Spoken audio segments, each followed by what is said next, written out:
Então, do failover clusteristas especificamente, né, a gente tem o nó 1 e o nó 2.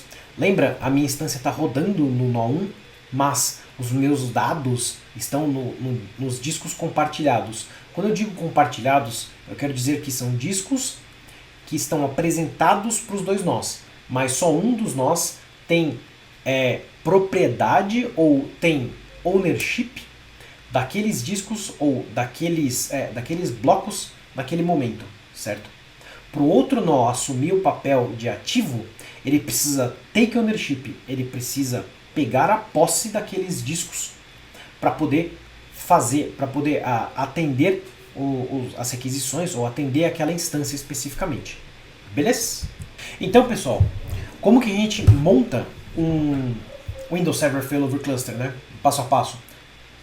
Primeiros passos são planejamento. Você vai conversar com os caras de infraestrutura.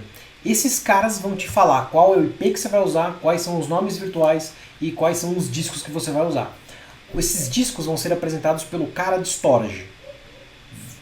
Se for uma empresa muito pequena e você for o administrador de tudo, beleza, segue a vida lá e faz o que tem que fazer, tá ok? Você vai instalar, ou ele vai instalar, o pessoal de infraestrutura, né, de sistema operacional, vai instalar a role de cluster, ok? A role é o grupo, tá? O grupo de clusterização dentro do Windows Server, dos servidores que vão ser, dos servidores que vão fazer parte daquele cluster especificamente, tá? E aí você tem que ter, ou a pessoa que está instalando isso, que está configurando isso, tem que ter privilégio para escrever no AD. Aí o cluster vai ser criado especificamente e os nós vão ser adicionados. Legal? Aí o que vai acontecer? Você vai validar a configuração de cluster, ou alguém vai validar a configuração de cluster. O que é validação de configuração de cluster? Validação é essa tela marotinha aqui.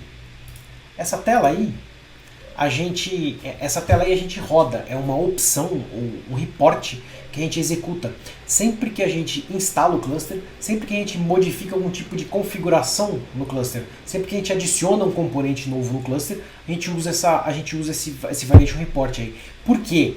Esse validation report garante para a Microsoft, ou mostra para a Microsoft que esse cluster está devidamente testado e homologado.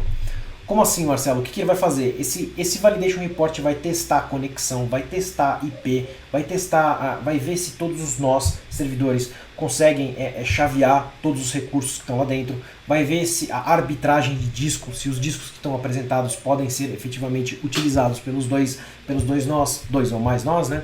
Se tem uma configuração correta de quórum, se tem uma configuração correta de rede, se tem uma configuração correta de patch, de nível de patch no sistema operacional e tudo mais, tá? A gente não roda isso, sei lá, toda semana, todo dia, não tem necessidade. A gente tem que rodar isso sempre que a gente modifique alguma coisa muito significativa dentro do nosso cluster. Legal?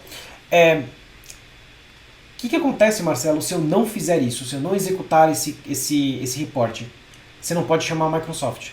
Você pode, mas a Microsoft, o suporte Microsoft vai falar assim, roda o Validation Report antes para poder te dar a solução. Porque eles precisam do resultado que está aí dentro para poder diagnosticar algum tipo de problema, caso exista esse tipo de problema. Aí como que a gente roda essa configuração? No nosso laboratório aqui a gente vai rodar ele também.